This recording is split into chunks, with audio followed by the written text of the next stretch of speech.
Welcome back to English Unlocked.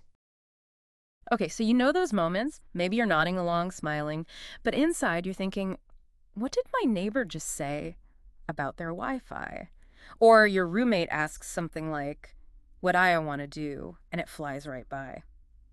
That kind of casual, everyday English, especially, at home, can feel almost like a secret language sometimes. Today, we're doing a deep dive into exactly that.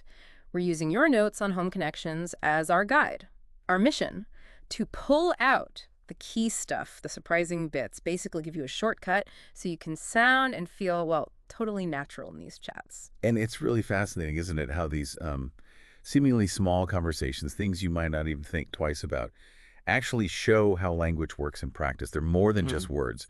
They're really how we build connections, how we make daily life smoother. Understanding them, it's not just about sounding fluent, it's about feeling like you belong.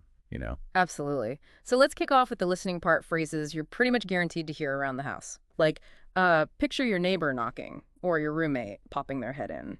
You might hear the classic, can I borrow your Wi-Fi password? Simple request, yeah. But it says something about trust, about routine. That shared space idea. Exactly. Or maybe, are you free to hang out this weekend? That's a straight-up social invite, checking if you're busy, if you're interested. Pretty direct. And here's one that trips people up sometimes, but it's super useful. Do you need a hand with that? Yes. It doesn't mean literally lending a hand, usually. It's just a friendly way, like an idiom, to ask, do you want some help? Much less formal. Right. And if you think bigger picture, these phrases, they aren't just random sentences. They're like the tools you use to build a friendly vibe, a cooperative home life. Yeah, building blocks. Exactly. They establish that connection, show you're part of the group, basically. So then what about responding? What can you say back to sound natural? Because that's where the confidence really kicks in, right? If someone needs the Wi-Fi password, you could just say, sure, the Wi-Fi is written on the fridge. Simple, direct, job done. Clear and easy. Or if they ask about hanging out, something like, sounds good, let me check my schedule. That sounds positive, but also manages things realistically. Shows interest without overcommitting immediately. Yeah.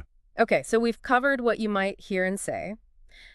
But now, this is where I think it gets really interesting. And it's something people often miss.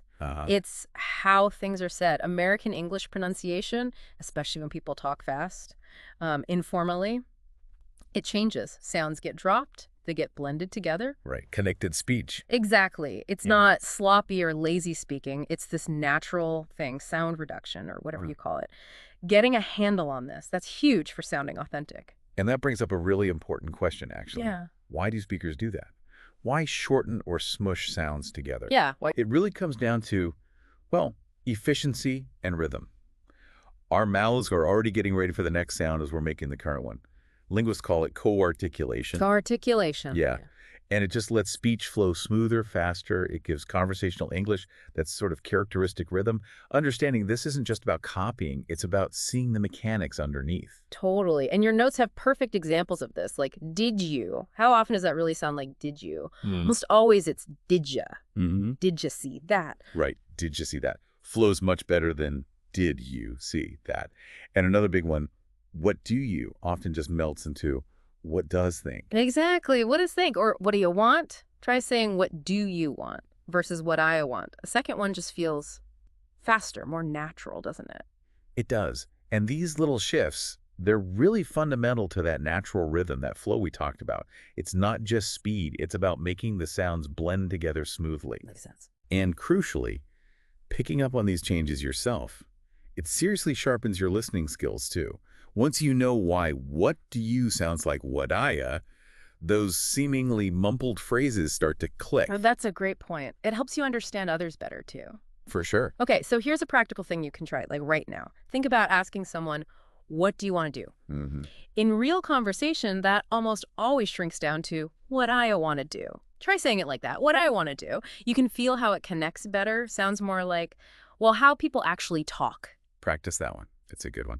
So wrapping this up, what have we done here? We've gone beyond just listing phrases. We've looked at the why behind them, the social meaning, and crucially, the sound of everyday English, how connected speech works. This is genuinely a shortcut to feeling more clued in, more confident. Yeah, informed about both the words and the music, so to speak. Exactly. Not just what you say, but how you say it, and maybe just as importantly, how you hear it. Which, leads to a final thought, maybe something for you to consider. Beyond just making your own speaking sound more natural, Hmm. how might really tuning into these subtle pronunciation changes actually transform your listening comprehension? How much more might you catch in those fast, everyday, unscripted chats once you understand these patterns? It's not just about sounding authentic yourself. Maybe it's the key to truly hearing what's being said around you.